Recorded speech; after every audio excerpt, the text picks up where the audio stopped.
Tíminn byrjar núna. Íslandsmótið í borðskotfimi sem í daglegu tali er kallað Bench Rest var haldið af skotfélagi Húsavíkur helgina 5. til 7. september á svæði félagsins. Keppendur voru 12 og var keppt á 100 metra færi á laugardeginum og 200 á sunnudeginum í misjöfnu veðri. Þetta er í 3. skipti sem Íslandsmótið er haldið á Húsavík. Vaxandi áhugi hefur verið á Norðurlandi á riffilskotfimi síðustu ár og var meiri hluti keppenda Norrlendingar. Þetta er svolítið þröngur hópur í þessari grein. Þetta eru sérhæfðir rifflar, mjög sérhæfðir, sérsmíðar, nákvæmir, alveg þarna verið að ná allri nákvæmnin sem mögulegt er úr manni og riffli og skotfærum. Svo má geta þess líka að þetta er ekkit endilega bara karlasport. Það eru 2 konur keppa hérna líka í dag sem við erum mjög ánægð með. Það er gott að fá konur í þetta líka. Mikil uppbygging hefur verið á skotsvæði Skotfélags Húsavíkur síðustu ár og er það nú orðið með þeim bestu á landinu.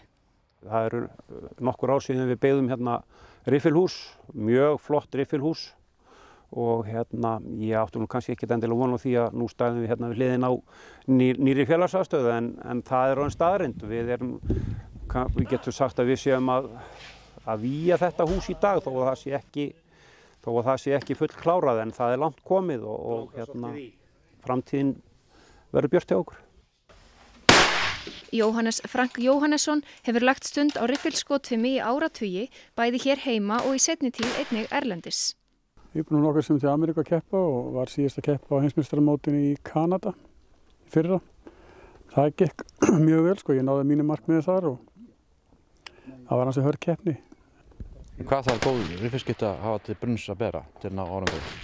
Þolinmæði, mikla þolinmæði og þetta gengur upp og niður eins og í öllum íþróttum. Það er alveg sama hugsunin alls staðar.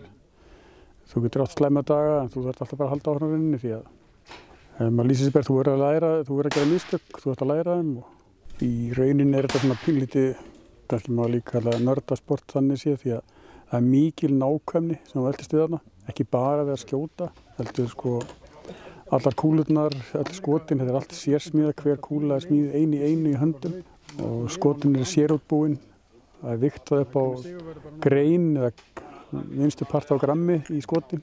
Þú þarft að vera með kúlusetningu sem er upp á 1000. part á tommu. Þótti síðan með byssuna í resti, hún rennir fram og tilbaka, virkar mjög stöðugt og sólít, að þá áttir að lesa vindinn. Hitamistur sem kallar tíbrá og það skilur oft á milli, það skilur þetta alltaf á milli Við erum allir náttúrulega skrýtnir. Það er það sem gerir þetta skemmtilegt. Það er að menn hafa sína sérviskur og eru skrýtnar skrúfur. Það er ekkert gaman að vera svo allir hinir. Það hafa verið haldin stór riffilmót á Akureyri, Húsavík og Egilsstöðum og það hefur alltaf verið góð mæting á þessi mót, miðað við þann hóp sem er að stunda þetta yfir höfuð. Við erum glaðir að við fáum 10-15 manns hérna á mót. Sumir stunda skotfimina stíft, en hvað er svona heillandi við að skjóta í mark með riffli? Það er bara ef maður hittir Já. Þetta er að hitta. Það er aðalega það Það er alltaf eitthvað sem kemur óvart, vindur og eitthvað svona, misskemmtilegt. Stundum gengur það vel og ef það gengur illa þá erum við að gleyma því bara sem fyrst. Þá er það komið fyrir líka. Þá er það trúlega riffillin eitthvað að klikka Aldrei skittan, það er alltaf græjurnar sem líka. Allavega segir maður sjálfum sér það Maður har verið í kannski skambissu, riffli, haglabissu öllu, þannig að þetta verið 40 mót á ári eða 40 keppnir.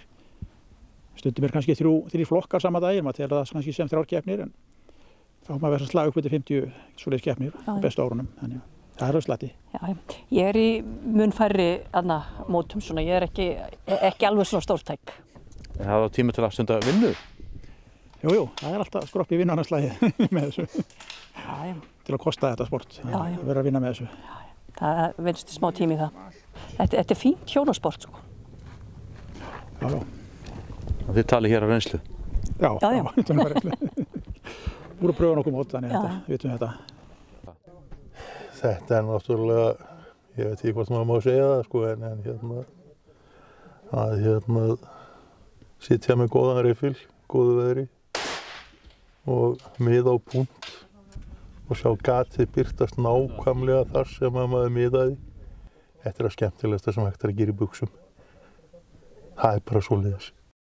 Og það fór svo að Arnar Oddsson, skotfélagi Akureyrar, varð Íslandsmeistari. Já, þetta aðeins í dag, kláraðist í dag og bara mjög gott. Og þessi leiðenda vindur og rigning. Þetta er náttúrulega, ég veit að riffillin er að skjóta mjög vel í góðu veðri og þannig að það er ekkert að þar. Það er eina breytan sem er í þessu er vindurinn og veðri sem er í dag. Og þar spilar náttúrulega líka svolítið heppnin í að hitta á góða vind í stöðan vind í smástund og geta klárað. Ég er nú ekkert að segja ég sé bestur en ég hef kannski verið heppnastur í dag að við erum með vindflögg og veifur til að segja okkur svona stefnu og við reynum að giska á hraðan, aðalega stefnuna og þá getur maður aðeins laga það. Það fer töluvert tími í að undirbúa hylki og stilla hleðslur á kúlusetningu, það fer mestu tíminn í það. Já, 200 metrar, það er allir með það góða græjur, það er yfirleitt 200 metrar sem að breyta úrslitum. Það hefur verið það í gegnum tíðina að 200 metrarnir ráða yfirleitt meistaranum og við erum náttúrulega með erfitt veður í dag þannig að það voru svolítið mikla hræringar í toppnum. Riffilskotfimi og skotfimi almennt, þetta er rótgróið hérna á Norðurlandinu og hérna á norðausturhorninu, hér Húsavík. Það eru mjög margir sem eiga skothopp hérna og stunda skotveiði og að fá þetta svona fínt skotsvæði er náttúrulega bara, menn geta farið hér upp eftir og skotið þegar þeir vilja og hérna við viljum hvetja fólk til að koma hérna í skotfélagi hjá okkur og það er mjög vaxandi og telur á annað 100 manns núna og það er búið að vera mikil þensla en við viljum fá fleiri.